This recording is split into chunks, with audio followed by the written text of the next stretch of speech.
माननीय सर्वोच्च न्यायालय द्वारा बिल्किस बानो मामले में सख्ती अख्तियार करते हुए 2 सप्ताह के अंदर जवाब तो मांग लिया गया है, लेकिन हमारे देश की सर्वोच्च न्यायपालिका अब अंतिम निर्णय क्या लेती है।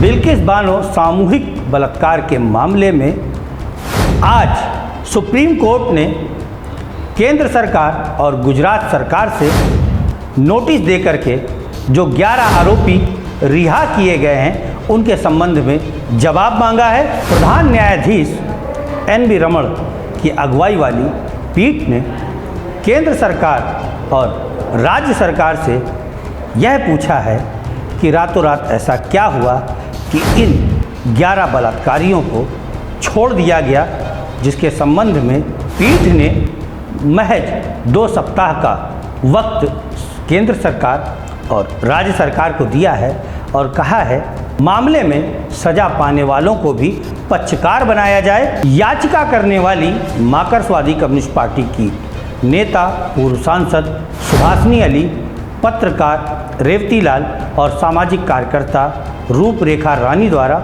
ये याचिका माननीय सर्वोच्च न्यायालय में दाखिल की गई थी, जिसके बाद माननीय सर्वोच्च न्यायालय द्वारा बिल्किस बानो मामले में सख्ती अख्तियार करते हुए 2 सप्ताह के अंदर जवाब तो मांग लिया गया है। लेकिन हम आपको बता दें, ठीक 15 अगस्त को जहां एक ओर हमारे भारत के प्रधानमंत्री महिला सशक्तिकरण की बात करते हुए महिलाओं को उन पर हो रहे अत्याचारों से बचाने के लिए भाषण दे रहे थे, वहीं दूसरी ओर ये 11 बलात्कारी जिन्होंने बिल्किस बानो के साथ सामूहिक बलात्कार की घटना को अंजाम दिया था, संस्कारी बताते हुए छोड़े गए थे, जिसके बाद से पूरे भारत ही नहीं बल्कि समूचे विश्व में इस मामले की कड़ी आलोचना आरंभ हो गई थी।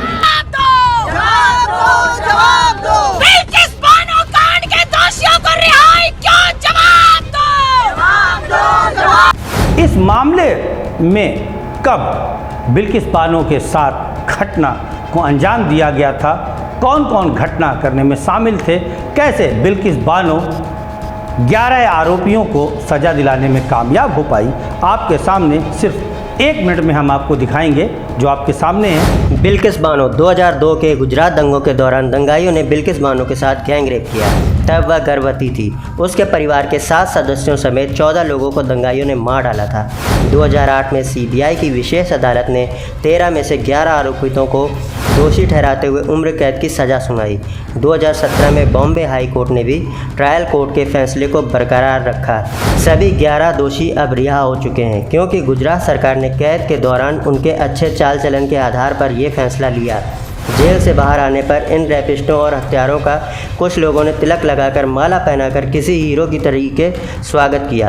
अब 3 महिलाओं ने इसके खिलाफ मोर्चा खोल दिया है। उन्होंने बिल्किस बानो के गुनाहगारों की रिहाई के फैसले को PIL के जरिए सुप्रीम कोर्ट में चुनौती दी है। आपको बताते चलें कि याचिकाकर्ताओं का कहना है कि इस पूरे मामले की जाँच CBI ने की थी, इसलिए गुजरात सरकार दोषियों को सज़ा में छूट का एक तरफा फैसला नहीं कर सकती।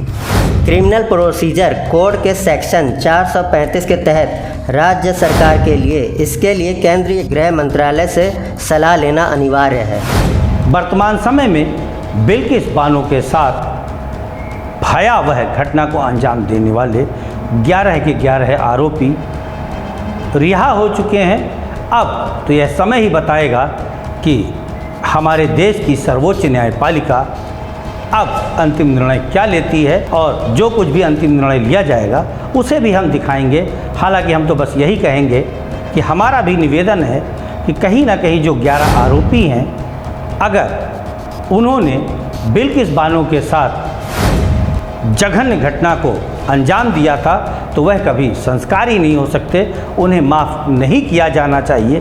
कारण ये है कि कहीं ना कहीं उनके रिहा होने के बाद से जो एक समाज के अंदर, देश के अंदर, बल्कि समूचे विश्व के अंदर जो संदेश गया है वो यह गया है कि भारत जैसे देश में जहाँ पर महिलाओं को देवी का दर्जा दिया जाता है, वहाँ पर 11 आरोपी जिन्होंने एक गर्भवती महिला के साथ बलात्कार जैसी गंभीर घटना को अंजाम दिया था, उन्हें रिहा कर दिया गया है, जिसके बाद से समूचे भारत में जो सामाजिक कार्यकर्ता हैं, जो जनता हैं, वो चम करके अपना आक्रोश जाहिर कर रहे हैं। लेकिन जो राजनीतिक दलों के राष्ट्रीय नेता हैं, फिलहाल वह शांत बैठे हैं। फिलहाल अब 2 सप्ताह का समय है केंद्र सरकार और राज्य सरकार के पास।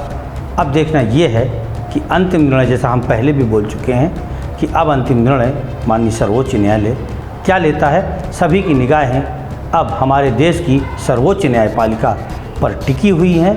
हम लेते हैं विदा, मिलेंगे फिर अगली खबर में। तब तक के लिए नमस्कार।